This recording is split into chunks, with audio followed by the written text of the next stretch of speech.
5, 4, 3, 2, 1, go! Halo, Assalamualaikum warahmatullahi wabarakatuh. Saya Sri Ajeng Mulyani. Saya berprofesi sebagai guru IPAS di SMK Karya Nasional Sinarwangi. Nah, di sini saya akan membagikan tips kita agar lebih mudah memahami dalam mempelajari materi zat dan sifat-sifatnya. Ikutin terus ya. Oke, nah tadi pembahasan kita itu adalah tentang zat. Nah, mungkin sebagian teman-teman di sini ada yang belum tahu apa sih itu zat. Padahal zat itu sering kita temukan dalam kehidupan sehari-hari. Bukan hanya ditemukan, tapi zat itu sering juga kita konsumsi.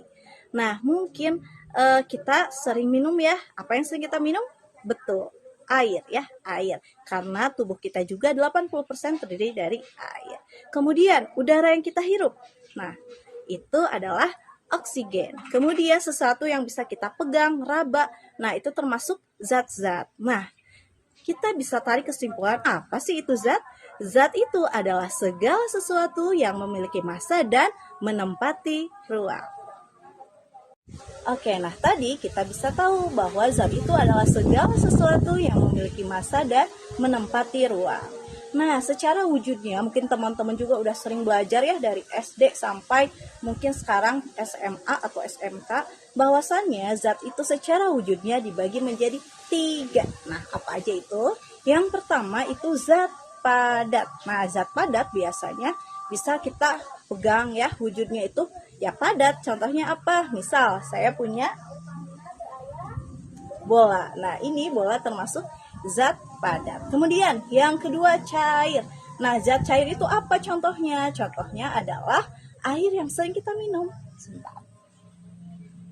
Nah, ini contoh dari zat cair. Nah, kemudian yang ketiga gas. Gas itu tidak bisa kita lihat secara langsung tapi bisa kita rasakan. Contohnya apa? Adalah udara yang kita hirup, oksigen. Nah, mungkin teman-teman tadi tahu nih contoh-contoh dari zat. Tapi apa sih yang membedakan antara zat satu dengan zat yang lainnya? Tadi ya ada cair, ada padat, ada gas. Nah, secara sifat-sifatnya dari ketiga wujud zat itu sebenarnya berbeda-beda dan ada banyak, kurang lebih ada 7 sifat ya. Tapi di sini agar lebih mudah saya akan menjelaskannya dalam sifat yaitu dari bentuknya. Kita bahas satu dulu nih, yang tadi zat padat contohnya bola yang saya pegang. Nah, zat padat contohnya bola ini dia memiliki bentuk yang tetap. Mau dia dilempar, digoyang-goyangkan kanan kiri, dia bentuknya tetap. Tapi beda kalau zat cair. Zat cair itu dia berubah berdasarkan wadahnya. Jadi kalau dia lurus ya bentuk airnya lurus, tapi kalau dibelok-belokkan dia mengikuti tempatnya seperti itu. Dan yang terakhir gas juga dia mengikuti arah, jadi berubah-ubah. Oke, kita lanjut ya. Tadi bisa kita tarik kesimpulan kalau berdasarkan wujudnya zat itu ada 3, apa aja? Ada cair, padat, dan gas. Nah, sekarang kalau berdasarkan wujud ada 3, kalau berdasarkan komposisinya ada berapa sih zat itu? Nah, teman-teman, berdasarkan komposisinya zat itu terbagi menjadi 2. Ada yang namanya zat tunggal, ada yang namanya campuran. Nah, zat tunggal ini apa sih? Zat tunggal itu hanya terdiri dari satu zat saja. Kalau campuran terdiri dari 2 zat, tunggal atau lebih. Nah, contohnya apa? Kalau zat tunggal, contohnya tadi air ya. Ini termasuk ke dalam zat tunggal karena hanya ada satu, yaitu air. Kemudian kalau tadi campuran ada apa aja? Nah, campuran juga terbagi-bagi, ada 2. Ada yang namanya campuran homogen, ada campuran heterogen.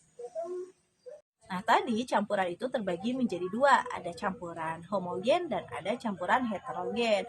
Nah, apa sih bedanya? Nah, agar lebih mudah paham, kita langsung eksperimen dengan zat-zatnya. Nah, zat-zatnya sudah saya siapkan di depan ya. Di sini ada susu kental manis, kemudian ada larutan gula dalam air, dan yang terakhir ada kopi. Nah, mungkin Gen Z pada senang kopi ya. Nah, apa sih perbedaannya campuran homogen dan heterogen? Kalau homogen dia itu tercampur sempurna sehingga secara kasat mata kita tidak bisa membedakan mana itu, misal tadi ya, mana itu bagian zat padatnya, mana cairannya. Kalau yang heterogen, dia tidak bisa tercampur secara sempurna. Seperti itu. Nah, kita masuk ke contohnya. Apa sih yang termasuk contoh campuran homogen? Nah, yang melarut sempurna menurut teman-teman kira-kira apa aja nih yang kita sering lihat di kehidupan kita sehari-hari? Ya, salah satunya adalah campuran gula dalam air. Teman-teman pernah nggak bikin teh manis? Nah, kalau teman-teman bikin, mungkin larutannya menyatu ya gulanya dengan air. Nah, itu yang dinamakan homogen. Dia melarut sempurna sehingga kita nggak bisa membedakan mana gulanya mana airnya. Nah, ini termasuk larutan homogen. Nah, kalau yang heterogen apa aja? Heterogen itu terbagi lagi ya teman-teman, ada dua. Ada yang namanya suspensi, ada yang namanya koloid. Nah, suspensi ini ukuran partikelnya itu lebih besar, lebih dari 10.000 nanometer. Kalau yang koloid, ukuran partikelnya lebih kecil, ada di antara 1 sampai 10.000 nanometer.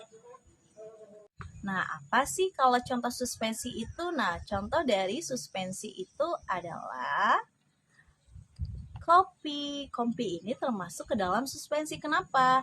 Karena ukuran partikelnya lebih besar, sekitar lebih dari 10.000 nanometer. Nah, untuk ukuran partikel kita nggak bisa mengukur pakai kasat mata ya, tentu ada alatnya khusus. Nah, kalau koloid ukuran partikelnya itu ada pada range 1 sampai 10.000 nanometer. Nah, tadi ya, kalau ukuran partikel kita nggak bisa lihat pakai kasat mata, tapi harus diukur. Nah, tapi yang membedakan apa? Kalau koloid itu dia lebih stabil dibanding suspensi sehingga dia tidak terjadi endapan. Nah, kita langsung bandingin aja nih. Ini susu kental manis ya. Mungkin secara wujudnya nggak usah dibuka ya karena teman-teman lebih tahu sendiri. Nah, kalau kopi, mungkin teman-teman sering kan ya ngopi.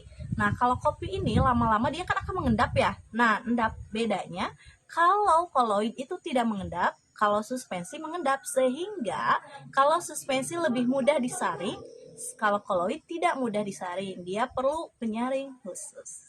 Nah, sekian. Oke, nah itu dia teman-teman penjelasan mengenai zat dan sifat-sifatnya. Semoga mudah dipahami ya. Nah teman-teman kalau belajar IPA atau sains jangan pusing dulu karena ternyata IPA atau sains itu dekat dengan kehidupan kita sehari-hari. Kita bisa belajar dengan cara mengamatinya secara langsung. Oke, sampai jumpa di video selanjutnya. Salam edukasi, semoga selalu